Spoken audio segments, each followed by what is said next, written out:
The Bonneville salt flats is, believe it or not, completely covered in salt. Salt is very corrosive. It will rust away anything and everything that you love. As many of you know, the last tow vehicle I took to the Bonneville salt flats got so rusted out that I had to drive it off a cliff. And as fun as that was, I kind of like my van. I put a lot of work into it, and I'd rather keep it than let it rust into scrap and send it into oblivion. So I did some research, talked to people who live in the Rust Belt, and came up with a plan to keep my van from slowly turning reddish brown. The key to your car surviving the salt is preparation. It's what you do beforehand. Prevention. They say an ounce of prevention is worth a pound of cure, so I bought 40 pounds of prevention. This is New Hampshire oil undercoating. It's a gooey gel that people in the north spray on the entire underside of their vehicle every fall in preparation for the salt that gets liberally sprayed on the roads. They say a gallon of this stuff will do one car, so naturally, I bought 5 gallons. I started by power washing all the dirt and grime from underneath my car. We took off all the wheel liners, mud flaps, spare tire, anything else in the way, and then we absolutely doused the entire underside of the car in this stuff. It comes with a sprayer that you hook up to an air compressor, and it comes out like a fire hose. You just blast it on every surface you can see all under the car. They say to avoid soft rubbers, brake rotors, and exhaust, but I just kind of went to town with it, spraying anything and everything with a thick layer of goo. The kit also comes with a hose attachment, so you can shove it in all the holes of the frame to make the inside as gooey and protected as the outside. I also sprayed into these drain holes in the bottom of all the doors, and we even took off the door panels to spray the lower inside of the doors, just in case. This stuff is kind of annoying, and I'm sure in the future when I need to fix or replace something, I will not enjoy it. But I will not lose this vehicle to rust. I can choose to hate my rusty van or hate my gooey van, and I have chosen to hate the goo. The goo does come off if it gets hot. Even on a warm day, it'll start dripping off, protecting my driveway from rust, I guess. Also, if you get it on the exhaust, it will burn off, but it will also smell bad and smoke for a while. If this doesn't protect the van, I will just have to plan to buy a new tow vehicle every year, or just rent a U-Haul.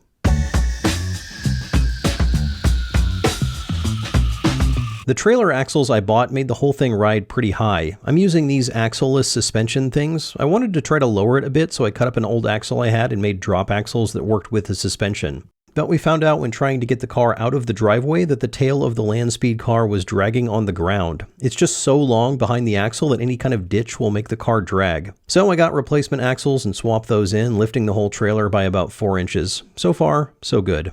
I had a problem where my trailer would blow the running lights fuse on my truck when I plugged it in, so I pulled out all the wiring and redid a bunch of it, checking for shorts and generally wasting my time, because after all the rewiring, I realized that I had screwed up. The trailer has both a 7-pin and a 4-pin connector. The van has a 7-pin, so when I'm not using the 4-pin, I dock it here with this little dock I made. Well, the screw here that holds this dock to the trailer goes through the running light wire. So when you plug this in and then turn on the lights through the 7-pin, it grounds out through the screw to the frame and blows the fuse. Seems like I should have seen that one coming. I also made a windshield protector for the car for when it's on the trailer. This is basically mud flap material cut slightly bigger than the windshield with some 3D printed attachments on the corners.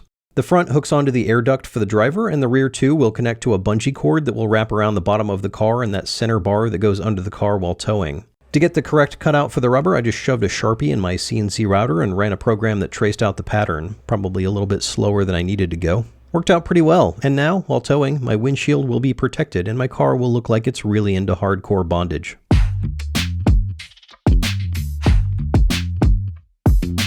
I found out something interesting while looking at my data. The speedometer I use, the Banks iDash, it maxes out at 158 miles per hour. It just stops reading past that. It logs data, but the data just hits 158 and plateaus there. I double-checked this by printing out an adapter to spin the front wheel with a drill. I thought 158 was a weird number to stop at, but it corresponds to about 255 kilometers per hour, and 1 byte of data only allows for 256 different values. This is probably fine for most people, but obviously not for me. Also, the speedometer is pretty small, so I got a new one. I found an app for my phone that shows a really large speed, and I can have it change colors at different target speeds. So I bought a small, older phone, made a mount adapter for my gauge cluster, and now I have a great solution.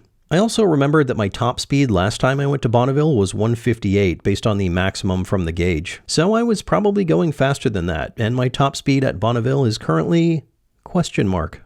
I also decided to test the intake for leaks. The idle was a little high and I figured it was worth checking out, so I printed out some caps on my bamboo and hose clamped them on. Then I pressurized the intake and sprayed it with some soapy water. The TPU prints are not totally airtight, but they're good enough to hold some pressure so I could find the other leaks. I found that my crappy folded over hose was leaking, so I replaced that with a fitting I had laying around. I don't even know why I added this. I don't think I've ever used it. I also used a drag knife on my bamboo H2D to cut out an actual gasket for the throttle body, just to make sure that is well sealed.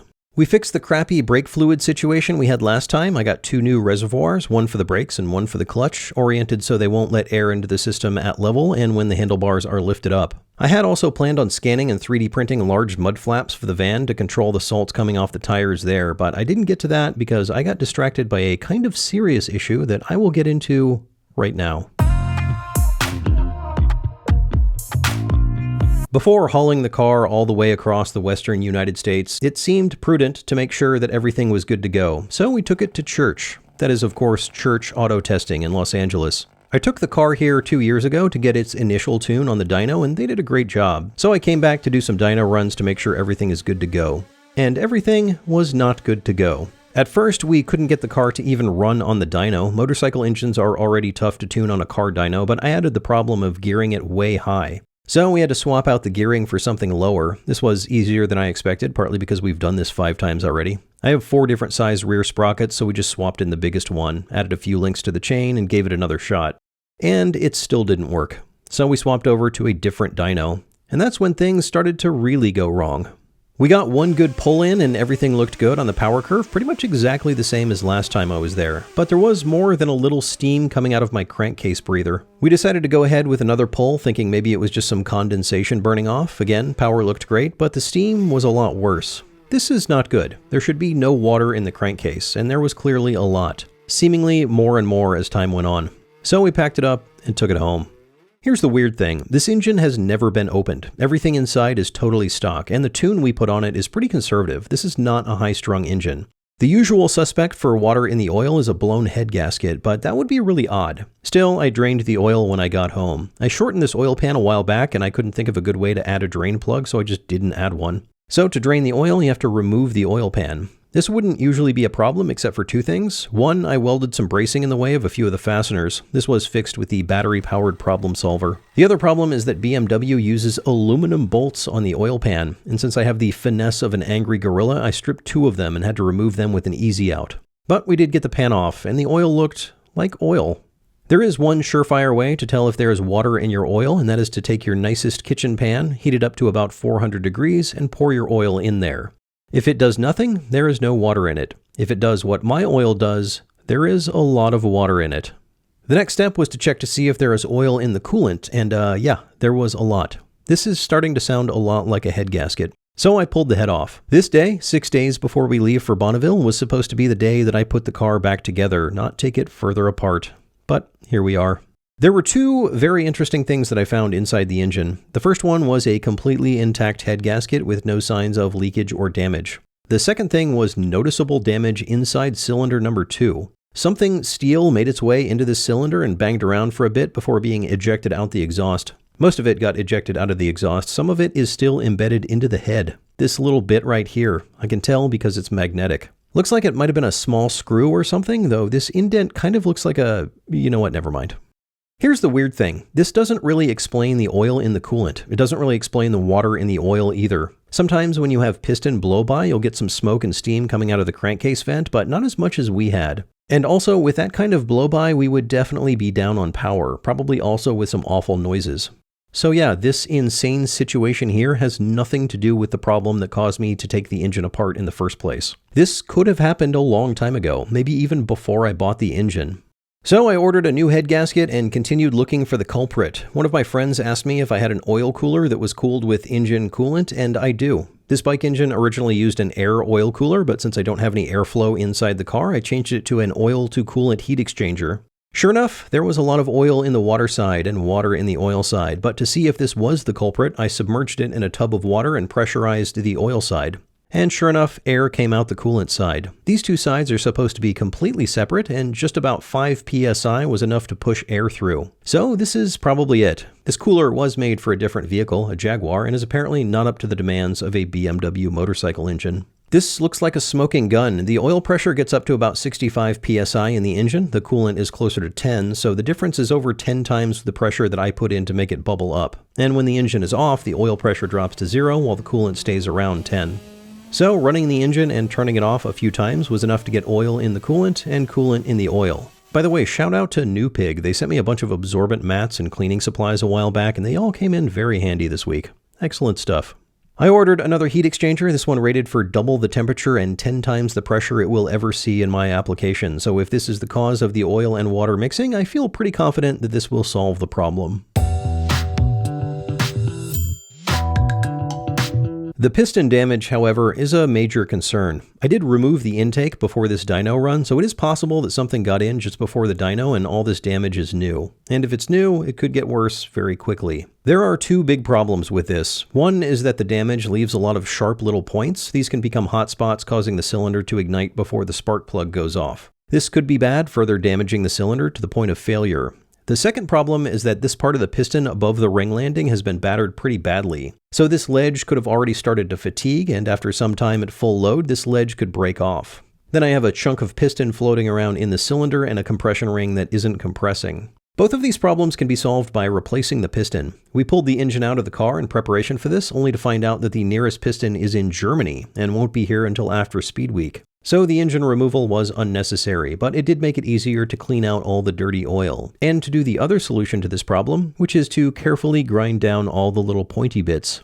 I don't want to remove any material that I don't need to, just barely enough to get the high spots down and smooth it out a bit. This won't help the problem that the piston might fail from fatigue, but it will reduce the hot spots that might cause pre-ignition. There is, of course, a third solution, and that is to replace the whole engine. Unfortunately, the closest one I can find is in Indiana. So I just reassembled the engine with a new head gasket, and we're going to go for it. We put everything back together and started the engine up, and it sounds great. As good as it ever did.